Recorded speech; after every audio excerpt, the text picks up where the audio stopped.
আসসালামু আলাইকুম। প্রিয় দর্শক, আজ 10ই ফেব্রুয়ারি, মানে মাঝে আর একদিন, আগামীকাল। তারপরেই 12 তারিখের থেকে সকাল থেকে নির্বাচনে ভোট হবে। বিকেল পর্যন্ত চলবে, অন্যান্য বারের চেয়ে একটু বেশি সময় ধরেই চলবে, কারণ দুটো ভোট। এবং তারপর কাল রাতেই ফলাফল ঘোষণা করার কথা, কিন্তু সম্ভবত তারা করতে পারবে না। আরও একদিন বাড়তি সময় লাগবে বলে মনে করা হচ্ছে। কারণ এর মধ্যে আপনারা জানেন যে প্রধান উপদেষ্টা প্রেস সেক্রেটারি বলেছেন যে নির্বাচনের ফলাফল ঘোষণা করতে এবার একটু সময় লাগতে পারে। এই যে সময় লাগতে পারে বলে উনি বলেছেন, যেটা নাকি নির্বাচন কমিশনের বলার কথা ছিল, কিন্তু দায়িত্ব নিয়ে উনি নিজেই বলে দিয়েছেন। উনি এরকম প্রায় করেন, আগেও করেছেন বহুবার, যেগুলো নিয়ে বিতর্ক হয়েছে, বাট উনি ড্যাম কেয়ার, উনিগুলো পাত্তা দেন না, ওনার যা ইচ্ছা উনি বলে দেন। তো উনি বলেছেন, যেহেতু সেটা নিয়ে মানুষের মধ্যে আমার ধারণা একটা আতঙ্ক তৈরি হয়েছে যে নির্বাচনের সঠিক ফলটাকে আমরা পাবো, তা না হলে আগেভাগেই সরকারের লোক কেন বলছে যে নির্বাচনের ফল প্রকাশে বাড়তি সময় লাগতে পারে। এই সন্দেহ তো থাকছে। তারপরেও যেটা বেসিক পয়েন্ট, সেটা হলো যে এই নির্বাচনের ফল প্রকাশের পর কোনো ধরনের দাঙ্গা হাঙ্গামা, কোনো ধরনের মারামারি, সন্ত্রাস, অথবা যেটাকে বলা হয় রক্তগঙ্গা কি বয়ে যাবে, এই প্রশ্নগুলি কিন্তু থাকছে। এই প্রশ্নগুলি নিয়ে আমি আজকের আলোচনা শেষ দিকে একটু আলোচনা করব। তার আগে আমি যে বিষয়টা নিয়ে আজকে কথা বলতে চাই, সেটা হলো যে গতকালকে নির্বাচনী প্রচারণা একদম শেষ মুহূর্তে, কারণ আজকে সকাল 7টা থেকেই নির্বাচনী প্রচারণা কিন্তু বন্ধ। কাজেই গতকালকে রাতেই প্রধান দুটো দল, যেটা জামায়াতে ইসলামী এবং বিএনপি, এই দুই দলের দুই শীর্ষ নেতা, জামায়াতে ইসলামের ডাক্তার শফিকুর রহমান এবং বিএনপির জনাব তারেক রহমান, ওনারা জাতির উদ্দেশ্যে টেলিভিশনে ভাষণ দিয়েছেন। বিটিভিতে সেটা প্রচারিত হয়েছে। সেই ভাষণ দুটো নিয়ে আমি একটু কথা বলতে চাই। আপনারা এই ভাষণ দুটো আপনারা নিশ্চয়ই দেখেছেন। তো আমার কাছে কেমন লেগেছে কার ভাষণ, সেটা নিয়ে একটু আমি কথা বলতে চাই। আমি যদি প্রথমে তারেক রহমানের কথাটা বলি, তারেক রহমান ভাষণ দিয়েছেন পুরো 37 মিনিট 13 সেকেন্ড, আমি যেটা পেয়েছি। বিশাল ভাষণ। এক পর্যায়ে না ক্লান্তি এসে গিয়েছিল আমার, এত লম্বা ভাষণ আমি কেন শুনবো? মানুষের তো সময়ের দাম আছে, এত লম্বা ভাষণ আমি পছন্দ করিনি। বিপরীত দিকে শফিকুর রহমান ভাষণ দিয়েছেন, যেটা ওটা তুলনামূলকভাবে ওই ভাষণের প্রায় অর্ধেক, উনি দিয়েছেন 19 মিনিট 15 সেকেন্ড। এটা তুলনামূলকভাবে ছোট, অর্ধেক, কিন্তু অর্ধেক হলেও এটা যে শুনতে খুব শ্রুতিমধুর ঠেকেছে তাও কিন্তু আমার কাছে মনে হয়নি। কেন হয়নি সেটাও আমি আপনাদেরকে বলবো। দুটো ভাষণের টাইপটা দু ধরনের, দুটো ভাষণের ক্যারেক্টার ছিল টোটালি দু ধরনের। আমার কাছে যেমন ধরেন আপনি তারেক রহমান সাহেব কী বলেছেন, অনেক কথা বলেছেন। আমি দু একটা চুম্বক পয়েন্ট, আমার কাছে যেগুলি চুম্বক মনে হয়েছে, গুরুত্বপূর্ণ মনে হয়েছে, সেগুলো আপনাদেরকে আমি একটু বলি। যেমন উনি কর্মসংস্থানের উপর গুরুত্ব দিয়েছেন। 1 কোটি কর্মসংস্থান কীভাবে বানাবেন এবং এই জন্য কীভাবে শিক্ষা দিবেন, আপনার কারিগরি শিক্ষা, ব্যবহারিক শিক্ষা দিবেন, শিক্ষিত বেকার দেবেন, শিক্ষা শেষে যারা বেকার থাকবে তাদেরকে ভাতা দিবেন, ফ্যামিলি কার্ড দিবেন, 2,500 টাকা করে প্রত্যেককে দিবেন, ফ্যামিলি কার্ড দিবেন, এবং কোত্থেকে দিবেন সেটাও বলে দিয়েছেন। উনি বলেছেন যে এখন এই ফ্যাসিবাদী আমলে যে বিদেশে প্রতি বছর $16 বিলিয়ন পাচার হতো, উনি পাচারটা বন্ধ করবেন। পাচারটা বন্ধ করতে পারলে ওই টাকা দিয়ে এটা হয়ে যাবে। খুবই উচ্চাভিলাষী একটা, উনি যে পাচার বন্ধ করতে পারবেন, এটা ওনার সদিচ্ছাটা এতে প্রকাশিত হয়েছে। কিন্তু পারবেন কি? যদি না পারেন, যারা পাচার করে অভ্যস্ত তারা কি পাচার করবে না, অথবা ওনাকে মেনে নেবে? পাচার করতে না দিলে তারা কি অন্য ভূমিকা অবতীর্ণ হবে না? এসব বস্তু থাকছে। কিন্তু ওনার প্ল্যানটা আমার কাছে মনে হয়েছে টু দ্য পয়েন্ট উনি প্ল্যান করেছেন।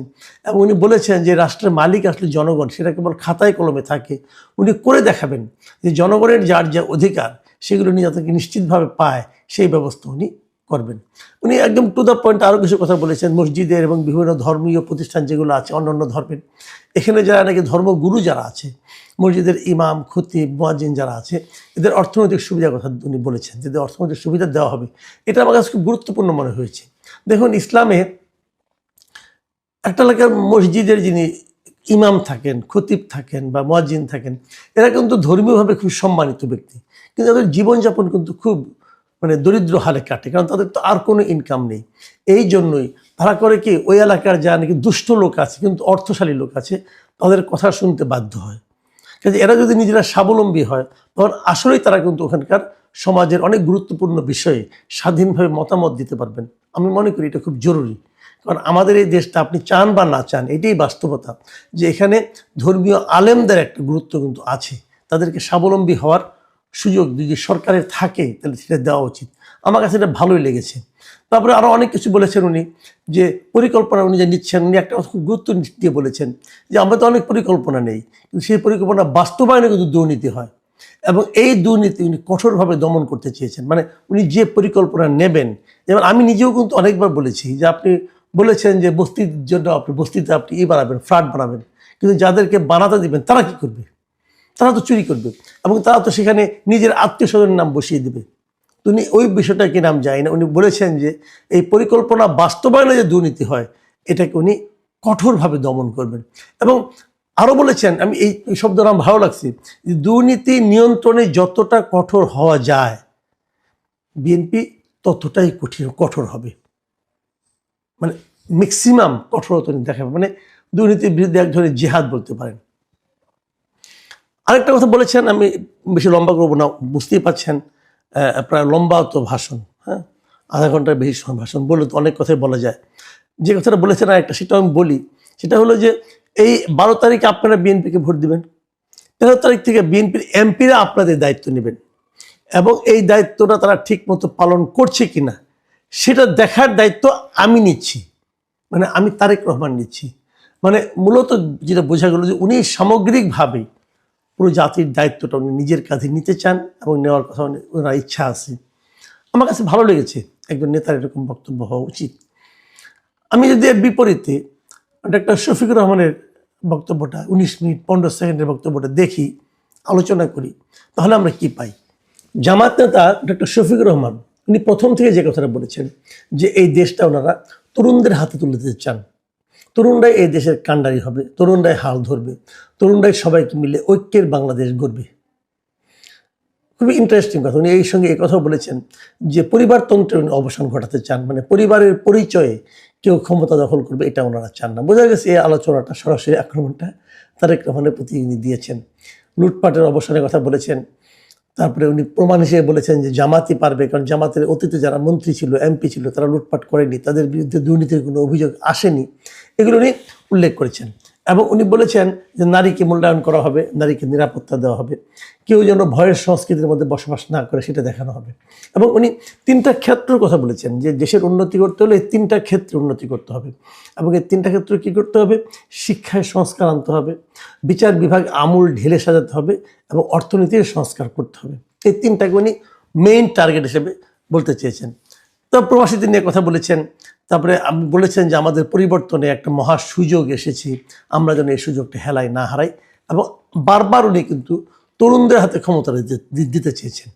আর শেষের দিকে উনি হা ভোটের কথা, শেষের দিকে ঠিক মাঝামাঝিতেই উনি হা ভোটের কথা বলেছেন যে সবাই যেন হা ভোট দেয়, তাহলে পরিবর্তনটা পূর্ণাঙ্গতা পাবে। এগুলি ভালো। আমরা দুটো জিনিস খেয়াল করেছি, এখন আমি বিশ্লেষণটা করি। এটা হলো যে জামাতের আমির উনি কিছু নীতিগত কথা বলেছেন, কিভাবে করবেন না করবেন সে ডিটেলে উনি জান নাই। আর বিএনপি নেতা, ওনার কাছে মনে হচ্ছে উনি খুব ডিটেলে গিয়েছেন। মানে আমার কাছে মনে হয়েছে তারেক রহমান সাহেব দীর্ঘদিন ধরে এগুলি নিয়ে চিন্তা করেছেন, আমার ধারণা হয়েছে, এবং সেই চিন্তাগুলি কিভাবে কোনটা বাস্তবায়ন করবেন না করবেন, আমার মনে হয় ওনার কাছে একটা ডিটেল প্ল্যান সম্ভবত আছে, এবং সেগুলি উনি শেয়ার করেছেন। হয়তো এই কারণে ওনারটা একটু ডিটেলে বলতে যেই হয়তো একটু বড় হয়েছে। আমার আরেকটা জিনিস মনে হয়েছে, আমি গত কয়েকদিন ধরে একটা জিনিস লক্ষ্য করছিলাম সোশ্যাল মিডিয়াতে, মিস্টার পিনাকি ভট্টাচার্য যিনি ফ্রান্স থেকে বলেন, লোকটা জাতে হিন্দু ব্রাহ্মণ, কিন্তু উনি কিন্তু অনবরত আমার কাছে মনে হয়েছে গত কয়েকদিন ধরে উনি জামাতের পিআরও হিসেবে কাজ করছেন। জামাতকে কীভাবে ক্ষমতায় নেওয়া যায় এই সংক্রান্ত নানা ধরনের প্ল্যান উনি দিচ্ছেন, তারেক রহমানের নানা ধরনের ভুল উনি ধরছেন, বিএনপি কেন কোনো কাজের না এটাও উনি বারবার করে বলছেন। এবং আমি খুব বিস্ময়ের সঙ্গে লক্ষ্য করছি যে সোশ্যাল মিডিয়ায় জামাত এত স্ট্রং হওয়া সত্ত্বেও ওনার কিন্তু ভিউ প্রতিদিন আগের চেয়ে অল্প অল্প করে কমছে। তো ওনার কি জনপ্রিয়তা ধস নামলো কিনা আমি বলতে পারবো না, কিন্তু উনি যে একটা দিকে চলে যাচ্ছেন এটা ভালো, এটা অ্যাক্টিভিস্ট হিসাবে উনি জামাতের পক্ষ নিচ্ছেন, একজন উনি নিজে মুসলমান না হয়েও নিচ্ছেন, এটা অবশ্যই জামাতের জন্য একটা বিরাট অর্জন আমি মনে করব। কিন্তু উনি একটা কথা বারবার বলছেন যে একজন রাষ্ট্রনায়কের দায়িত্ব হলো ডিটেলে যাওয়া নয়, বরং নীতিগত দিকগুলি বলা। এবং ওনার এই প্রতিফলনটা আমি শফিকুর রহমানের বক্তব্যের মধ্যে পেলাম, যে উনি নীতিগত দিকগুলো বলেছেন, কিন্তু উনি কোনো প্ল্যানের কথা বলেন নাই। প্ল্যান না, মানে একটা নীতি নৈতিকতার ব্যাপারটা, আপনার একটা আপনার এই কীভাবে পলিসিটার কথা বলেছেন, প্ল্যান নয় পলিসি। তো এইভাবে উনিও কিন্তু এটাই বলেন যে নেতার দায়িত্ব হবে পলিসি দেওয়া, প্ল্যান দেওয়া না। আর প্ল্যান দেবে হলো এক্সিকিউটিভ যিনি থাকবেন তারা। তো যাই হোক, আমি সেটার প্রতিফলন কিন্তু আমি শফিকুর রহমানের মানে বক্তব্যে পেলাম। এবং আমি ওনার বক্তব্য শুনতে শুনতে আমার মনে একবার মানে প্রশ্নও জাগলো যে by any chance Pinaki Bhattacharya ড্রাফটটা করে দেননি তো? আমি জানি না, আমি বলতে পারবো না। কিন্তু কেন মনে হলো আমি জানি না, হয়তো আমার মনের ভুল হতে পারে, আমি জানি না। কিন্তু আমার কাছে এরকম মনে হয়েছে। আর তারেক রহমানের বক্তব্য শুনে যেটা মনে হয়েছে, উনি দেশটা নিয়ে অনেক দিন ধরে আসলে ভাবছিলেন মনে হলো আমার কাছে, যখন বিদেশে ছিলেন। ওনার কিছু প্ল্যান উনি বাস্তবায়ন করতে চান হয়তোবা, কিন্তু সেগুলো কতটুকু আমাদের দেশের প্রেক্ষিতে বাস্তবায়নযোগ্য, এটা নিয়ে হয়তো উনি বাস্তবায়ন করতে গেলে টের পাবেন। আমি যে কথাটা বলে শেষ করতে যে আলোচনা বড় হয়ে গেছে এমনিতেই, ছোট্ট একটা কথা যেটা আমি শুরুতেই বলেছিলাম, এই নির্বাচনের পর কি কোনো সংঘাত হতে পারে, কোনো বিরোধ দেখা দিতে পারে। আমি শুরু থেকেই বলছিলাম নির্বাচনটা শান্তিপূর্ণভাবে হবে, আমার কাছে মনে হয়েছে। কারণ যারা নাকি অশান্তি তৈরি করবে সেরকম কোনো সম্ভাবনা আমি দেখিনি। আমি বিভিন্ন সেক্টরগুলি বলেছি, বিএনপিও চায় নির্বাচন হোক, জামাতও চায় নির্বাচন হোক, সরকারও চায় একটি নির্বাচন হোক, এমনকি আওয়ামী লীগও চায় একটি নির্বাচন হোক। কাজে এই নির্বাচনে বিরোধ তৈরি হবে কেন, সংঘাত কেন হবে, এগুলো আমার যুক্তি ছিল।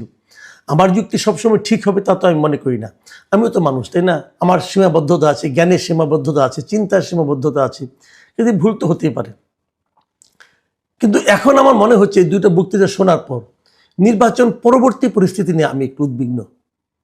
কেন উদ্বিগ্ন সেটা বলি। আমি দুটো ভাষণের মধ্যে খুব আগ্রহ নিয়ে অপেক্ষা করছিলাম একটা শব্দ শোনার জন্য।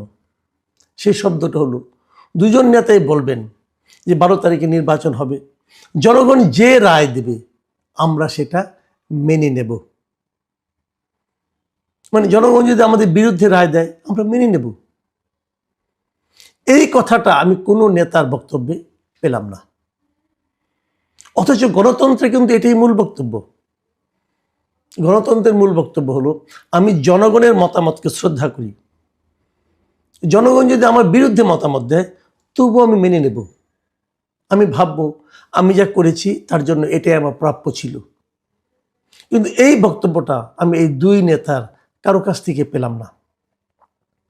তার মানে হলো দুই নেতাই ভাবছেন যে আমাদের জয়টা সুনিশ্চিত, আমি জেতার জন্য নির্বাচন করছি। হ্যাঁ, জেতার জন্যই সবাই নির্বাচন করে, কিন্তু সবাই তো জেতে না। যে না যেতে তার মনোভাবটা কি হবে? সে কি বলবে আমার জেতার কথা ছিল, সূক্ষ্ম কারচুপি হয়েছে, স্থূল কারচুপি হয়েছে, এগুলো বলবে? এবং এটা কিন্তু আমরা শুনে শুনে আমাদের মনটাই খারাপ হয়ে গিয়েছিল। 91 সালে যেটাকে মনে করি এদেশের ইতিহাসে সবচেয়ে ভালো নির্বাচন, সেই নির্বাচনের ফল হওয়ার পরেও কিন্তু শেখ হাসিনা বলেছিলেন সূক্ষ্ম কারচুপি হয়েছে। সে নির্বাচনে আওয়ামী লীগ যখন বিজয়ী হলো তখন আমি খালেদা জিয়ার পক্ষ থেকে বলতে শুনেছিলাম, ওনারা বলেছিলেন যে স্থূল কারচুপি হয়েছে।